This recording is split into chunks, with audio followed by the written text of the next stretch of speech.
할렐루야. 오늘도 함께 하신 분들, 방송으로 참여하는 모든 이들에게 주님의 은혜와 또한 치료의 은총이 충만하기를 간절히 축원합니다.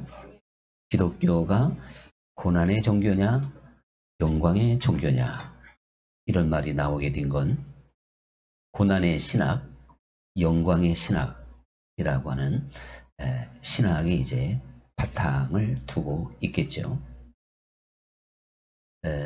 우리가 어떻게 방향을 잡느냐에 따라서 신앙생활의 내용이 대단히 달라지게 됩니다. 그런데 좀 더 쉽게 한번 설명을 해보자면, 구약성경과 신약성경을 통해서 이 고난의 신학이나 또한 영광의 신학, 이러한 것들의 의미를 우리가 찾아볼 수가 있는데요. 구약성경은 영광의 신학입니다. 그래서 항상 하나님이 택한 민족, 이스라엘 민족만을 위합니다. 전쟁에 나가면 백전백승입니다. 전염병이 와도 다 막아줘야 됩니다. 아프지도 말아야 됩니다. 머리가 되고 꼬리가 돼서는 절대 안 됩니다. 농사를 져도 100배, 200배 수확을 해야만이 구약성경의 영광의 신학과 맞는 거고, 몸도 아파서는 당연히 안 되는 것이고, 가난은 큰 죄가 되고 부자로 잘 살아야 됩니다. 공부도 다 잘하고 대통령, 장관, 국회의원 할 것 없이 다 이제 믿는 사람들이 되고, 기업 회장, 사장까지 우리 믿는 사람들이 돼야 된다. 그게 이제 영광의 신학의 핵심이라고 말할 수 있습니다. 그런데 우리가 창세기서부터 말라기까지 어디를 읽어봐도 이 구약 성경은 다 그러한 영광의 신학으로만 가득 찼습니다.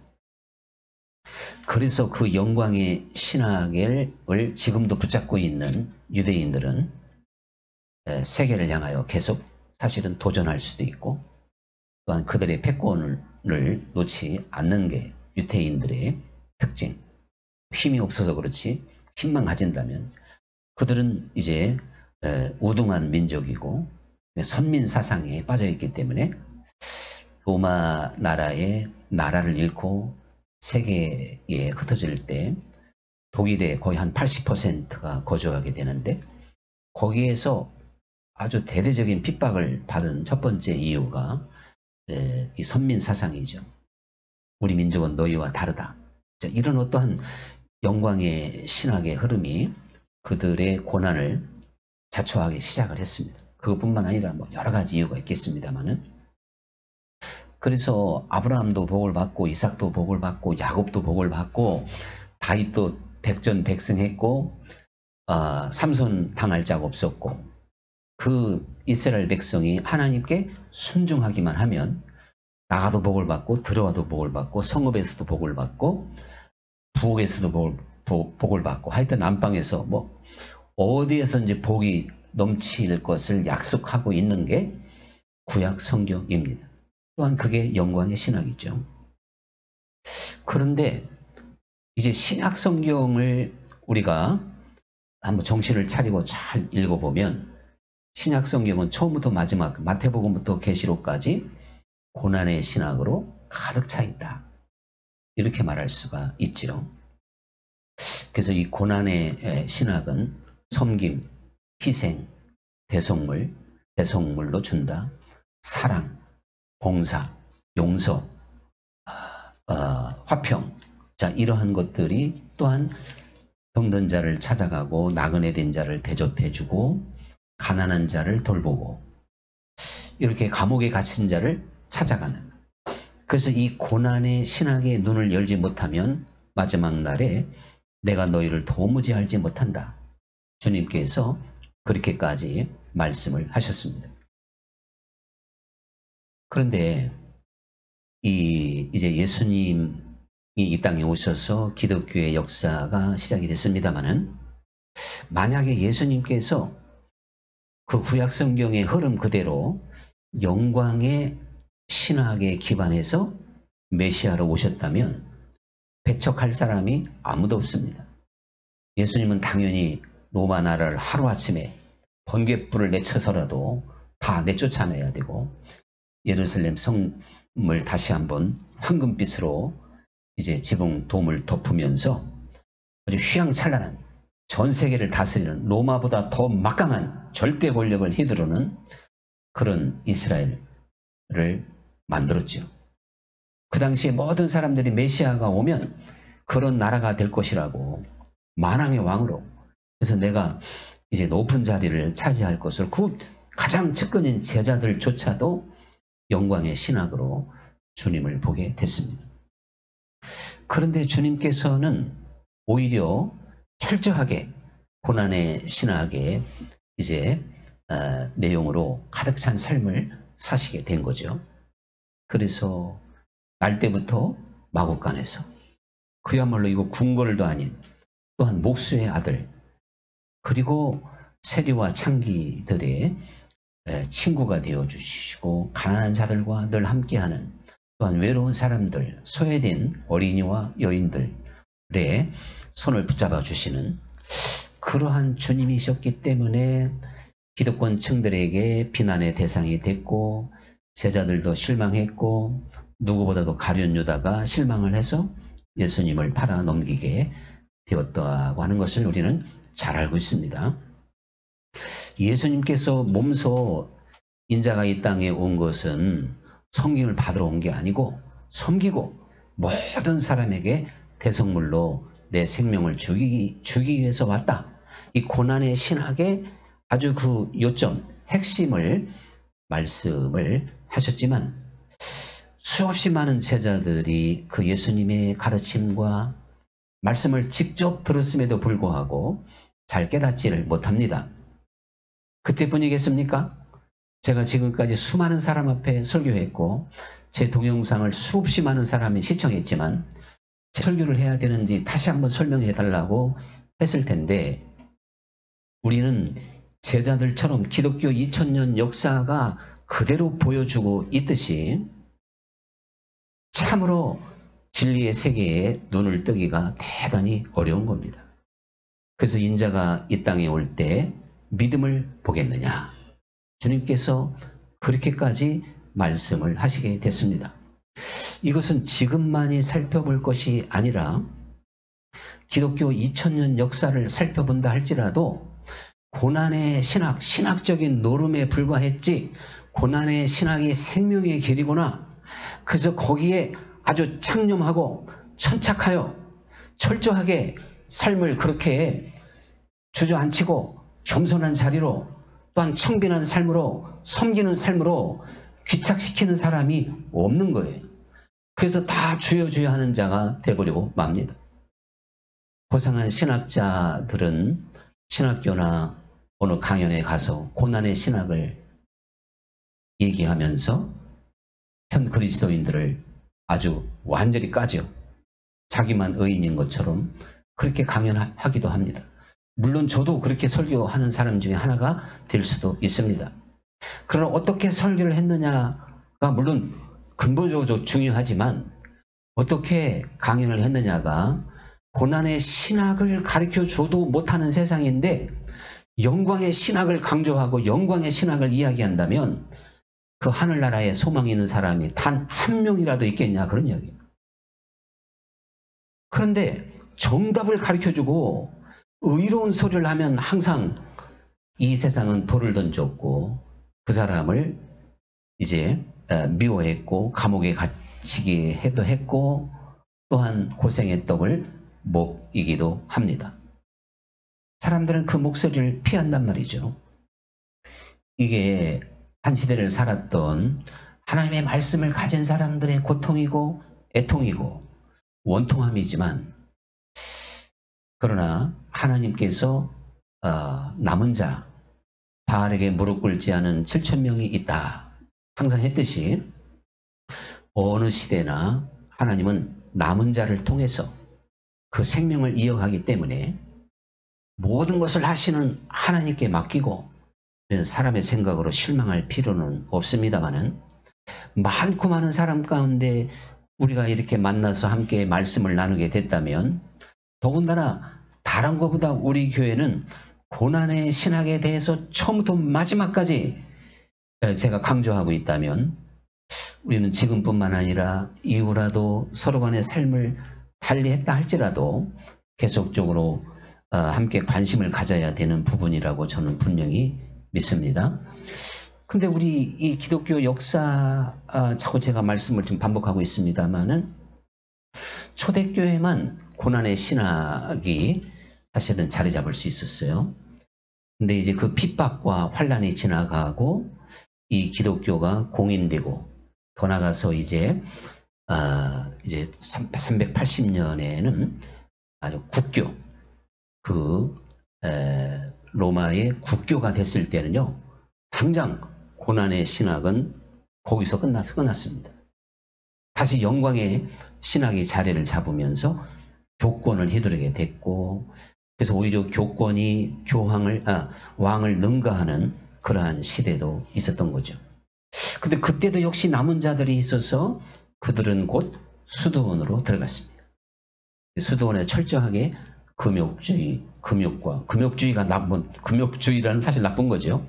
금욕 정신과 그리고 말씀을 따라서 예수님의 가르침에 철저하기 위해서 그들은 세상의 모든 부귀와 명예와 재산을 다 정리하고 수도원에 들어가서 결혼도 하지 않고 처절하게 진리에 몸부림쳤던 걸 보게 됩니다. 물론 그것도 100% 바람직하지는 않지만 그래도 거기에 생명이 있었다는 걸 알 수가 있죠. 그런데 바로 이러한 이제 영광의 신학이 주류가 된 교회가 모든 유럽의 나라들이 기독교 국가였지만 그 국가들이 제국주의를 건설하고 세계를 식민지화시키면서 자유인을 노예로 만들고 이런 것들이 바로 영광의 신학의 열매였던 걸 보게 됩니다. 이제 현대에 와서 영광의 신학은 성공, 제일주의, 또 기복신앙, 이 축복의 사상. 그래서 사실 현대 사회에도 중세 시대에 못지않게 어둠 속에 있는 것이고 주님의 진리와 너무 상관이 없다 하는 것을 우리는 깨닫게 됩니다. 교권주의나 제국주의나 기복주의나 성공제일주의나 이게 뭐가 다르냐? 오히려 이 기복사상 어떠한 이 성공주의는요, 또 적극적 사고방식 이러한 어떤 성공주의는 더 교묘해서 분별하기도 어려워요. 그래서 아무리 신앙생활 잘해도 대화하면 예수님 믿고 다 복받아서 가난한 사람 나눠주고 부자 나라 돼서 선교서 팡팡 보내면 그게 하나님의 영광이지, 그것이 맞다고 하지 그게 아니라고 말할 만한 실력을 가진 사람이 누가 있냐 이거. 근데 그렇게 해서 정말 하나님 영광 받았을까? 그렇다고 우리가 다 가난하게 되고 못 살아야 된다는 이야기는 아닙니다. 우리는 그 나라와 의를 구하고 하나님께서 원하시는 삶에 초점을 맞출 때 부족함이 없이 이 모든 것을 더해 주시리라 하는 주님의 그 세계를 분명히 믿는 것이죠. 근데 왜 우리는 고난의 신학에 이제 거기에 초점을 맞춰야 될까? 이것을 생각해 보면요, 우리는 영과 육의 관계를 이해해 보면 즉시 그 해답을 얻게 됩니다. 갈라디아서 5장 16절인가 17절인가에 보면 육체의 소욕은 성령을 거스린다 그랬어요. 또 영은 육을 거스리고, 그래서 서로 이것이 충돌하여 우리가 원하는 일을 하지 못하게 하는도다. 이렇게 이제 바울이 탄식하게 됩니다. 이게 지금 극단적인 이혼론이 아니라 타락한 우리 인생들의 본성은 사실 하나님의 뜻에 순종하기가 어려워요. 그게 우리 육체를 점령하고 있습니다. 그런데 하나님의 뜻은 항상 고난의 신학에 있어요. 고난의 신학의 내용의 단어만 나열해 봐도 답이 나와잖아요. 영광의 신학은 욕심이라니까요.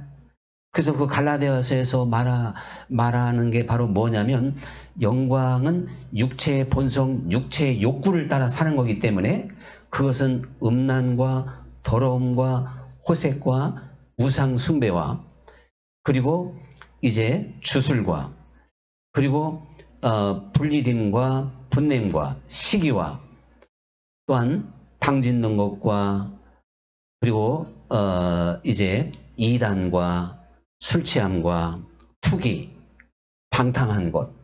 자, 이러한 것들이 육체의 열매인 거예요. 그런데 영광의 신학은 그 육체의 욕구에 딱 맞는 거예요. 그래서 그거를 충족시킬 만한 내용입니다. 그 욕심, 그 욕망, 그 자랑에 딱 충족시키는 거예요. 그런데 고난의 신학의 열매는 같은 갈라디아서에서 성령의 9가지 열매를 말하고 있어요. 사랑, 희락, 화평, 오래 참음, 자비, 양선, 충성, 온유, 절제.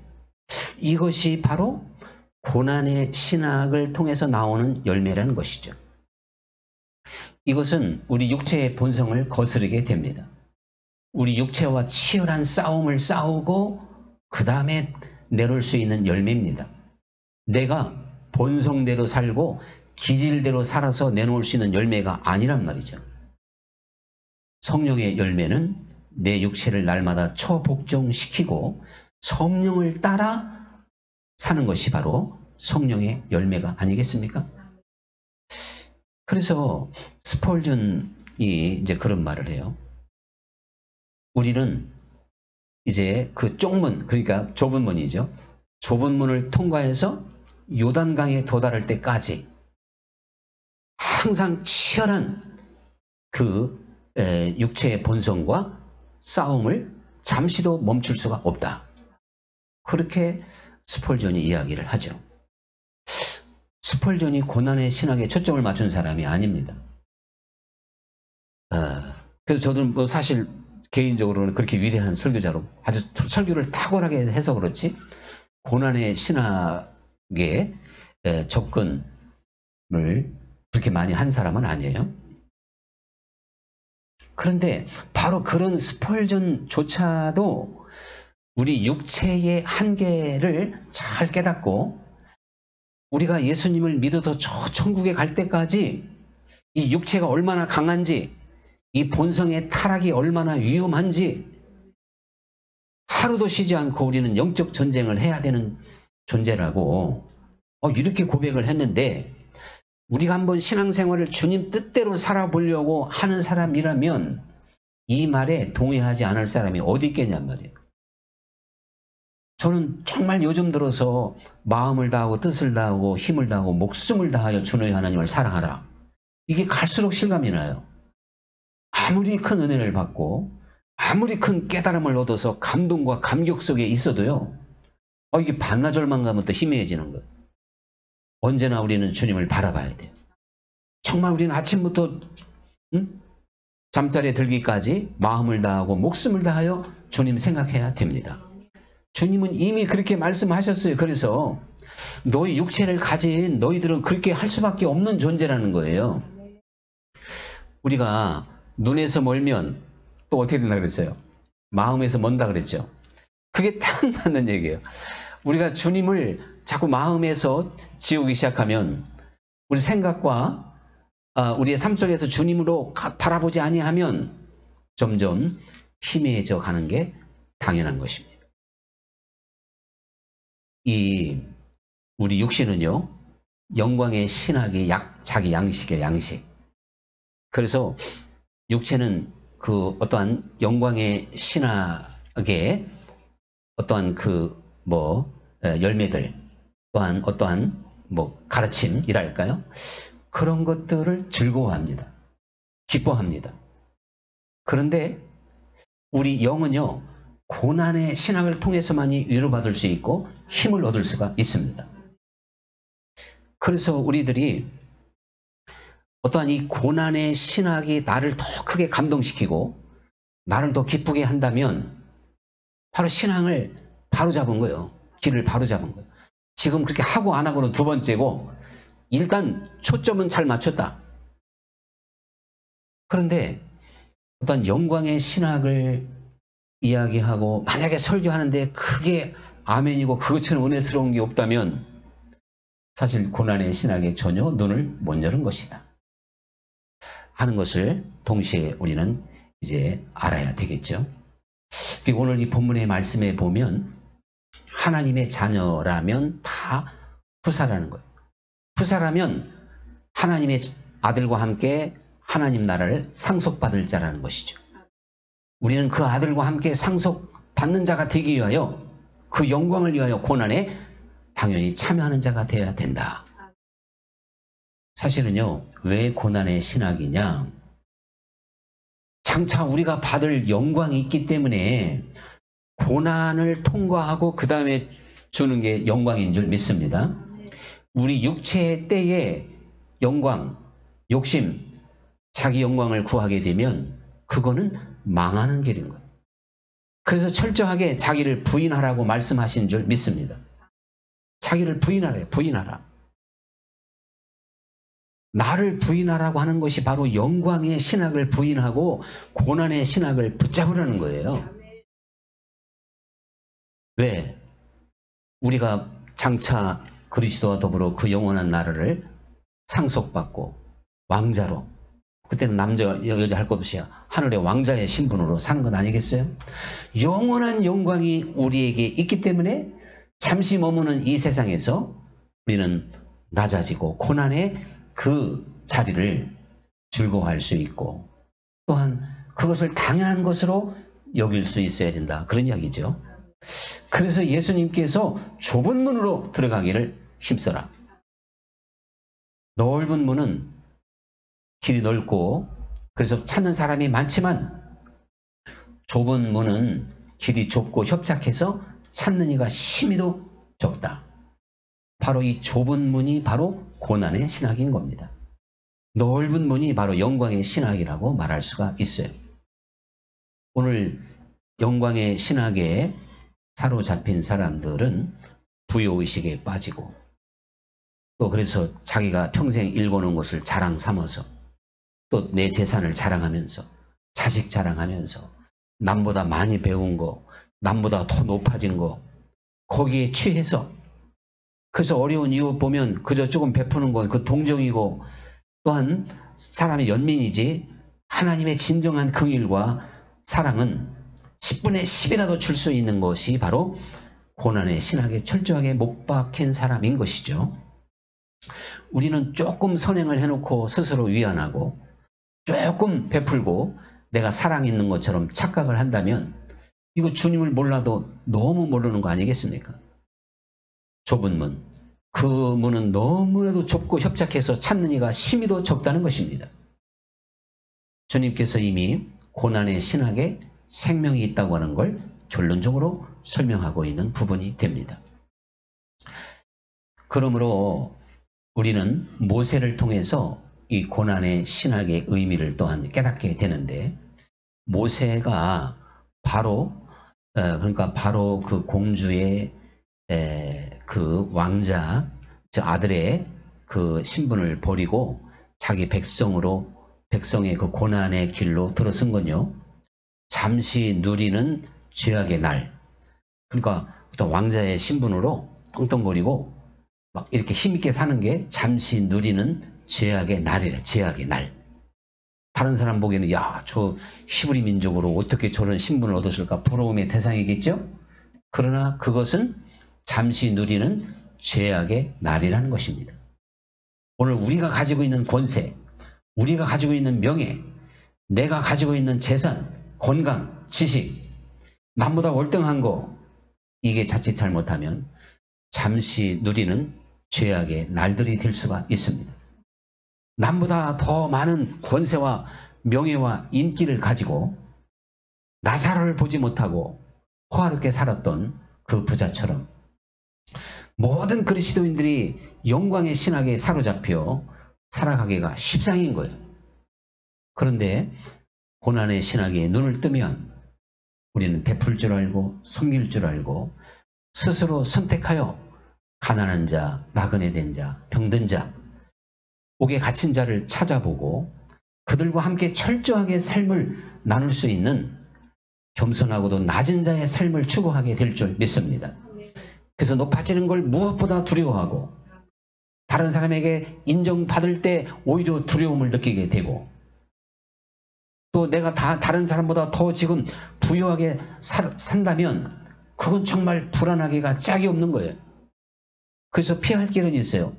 남편이 있으니까 또 아내 때문에 그 재산을 다 끌어안고 살 뿐이지 만약에 우리 집이라면요. 우리 집에 재산이 엄청나다면요. 그건 하루아침에 다 줄 수도 있는 집이 우리 집이에요. 물론 아멘 안 하시겠지. 그런데 뭐 그것도 이제 때가 되고 언제든지 할 수 있는. 그래서 저는 살면서 가장 두려운 게 돈이 많아지는 겁니다. 이건 진짜입니다. 그래서 하나님이 그래서 어떻게 죽을 때 어떻게 연금처럼 이렇게 기본 생활비만 보장해주는 그 삶이 가장 저는 아주 소망하고 있어요. 정말 돈이 많아서 자식에게 물려주는 것도 하나님의 뜻이 아닌 거예요.